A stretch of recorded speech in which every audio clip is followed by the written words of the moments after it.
Hello friends, welcome to my channel. So இந்த ஒரு வீடியோவில் 12th தமிழ் மிட் டேர்மோடைய இம்பார்ட்டன்ட் கொஷின்ஸ் வந்து பார்க்க போகிறோம். ஸோ 2025 to 26 பேட்ச்க்கு வந்து சூப்பராக நம்ம இம்பார்ட்டன்ட் கொஷின்ஸ்லாம் வந்து கவர் பண்ணி உங்களை படிக்க வச்சுருவோம்.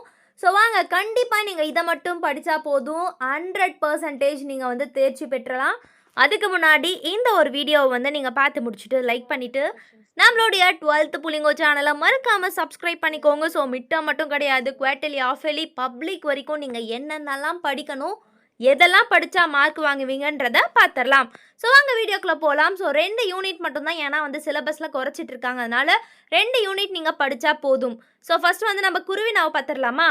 தமிழர் வளர்த்த அழகு கலைகள் வந்து நூல் குறிப்பு வரைகன்னு சொல்லியிருக்காங்க. செகண்ட் கொஸ்டின் வந்து கவிஞர் சிற்பி எவற்றை வியந்து பாட தமிழின் துணை வேண்டும் என்றார். இதெல்லாம் வந்து கண்டினியூஸாக கேட்டுட்டு இருக்கிற கொஷின் தான். தேர்ட் கொஷின் வந்து பாருங்க, விடியல் வனப்பு இரு சொற்களையும் ஒருங்கிணைத்து வந்து தொடர் அமைக. 4வது கொஷின், இன நிறை பிரித்து புணர்ச்சி விதி வந்து எழுதுக. இந்த மாதிரியான புணர்ச்சி வந்துலாம் நம்ம வந்து கண்டிப்பாக படிச்சுக்கணும். 5வது கொஷின் வந்து கீழ்திசை சுவடிகள் நூலகம் குறித்து வரைக. நகரம் பட்டை தீட்டிய வெள்ளை வைரமாகிறது, விளக்குக. அதுக்கப்புறம் 7th கொஷின் புக்கின் தன்மனை. அதுக்கப்புறம் 8th கொஷின் பாருங்க, முடிந்தால் தரலாம் முடித்தால் தரலாம் இவ்விரு சொற்றொடர்களை உணர்த்தக்கூடிய பொருள் விளக்குக.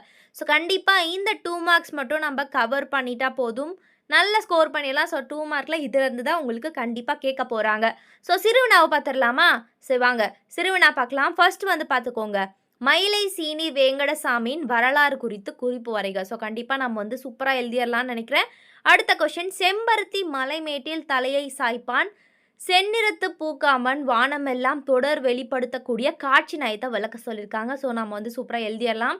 தேர்ட் கொஷின், ஏங்கொலி நீர் ஞாலத்து இருளகற்றும் இடம் சுட்டி பொருள் விளக்குக. ஸோ 4வது கொஷின் வந்து பாருங்கள், சூப்பராக இந்த ஒரு கண்டினியூஸாக இந்த 3 கொஷின் நீங்கள் படிச்சுட்டாவே நல்லா எழுதிடலாம். 4வது கொஷின், வாடை காலத்தில் கோவலர்கள் எவ்வாறு பாதுகாப்பை தேடினர். 5வது பாருங்க, சென்னை பண்பாட்டு அடையாளங்களில் இன்றும் நிலைத்து நிற்பவனை அடையாளங்களை குறிப்பிடுங்க. கண்டிப்பாக இது இம்பார்ட்டண்ட்டாக கேட்கக்கூடிய ஒரு கொஷின் தான். ஸோ வந்து கண்டிப்பாக இதெல்லாம் வந்து நீங்கள் படிச்சுக்கோங்க. 6வது கொஷின் பாருங்கள், பாரதியார் நெல்லையப்பருக்கு எழுதிய கடிதத்தில் எதையெல்லாம் கடைப்பிடிக்க வேணும் அப்படின்னு வந்து குறிப்பிடுகிறார். இது வந்து ரொம்ப சீரியஸாக வந்து நீங்கள் படிச்சுக்கோங்க, ஏன்னா வந்து ரொம்ப வந்து தெளிவாக வந்து படித்தா மட்டும்தான் இதெல்லாம் வந்து எழுத முடியும். ஸோ நெக்ஸ்ட்டு வந்து நெடுவினா. ஸோ நெடுவினால இதுலேருந்து தான் கண்டிப்பாக கேட்க போகிறாங்க, இதை மட்டும் நீங்கள் படித்தா போதும். ஸோ ஃபஸ்ட்டு கொஷின் நல்லா வந்து படித்து எழுதிக்கோங்க. ஸோ வந்து ஃபஸ்ட்டு யூனிட்டில் அந்த 2 கொஷின் வந்து ரொம்ப இம்பார்ட்டண்ட்டாக கேட்கக்கூடியது. தேர்ட் கொஷின் பாருங்கள், பாரதியார் கடிதம் வாயிலாக நீங்கள் அறிந்து கொண்ட மொழிப்பற்று சமூக பற்று ஆகியவற்றை விளக்குக. ஸோ வந்து கண்டிப்பாக இதை நம்ம வந்து எழுதிடணும். 4th கொஷின் பாருங்கள், நீங்கள் வியந்து பார்த்த ஒரு நகரம் குறித்து இருபக்க அளவு கட்டுரை ஒன்றை எழுதுக.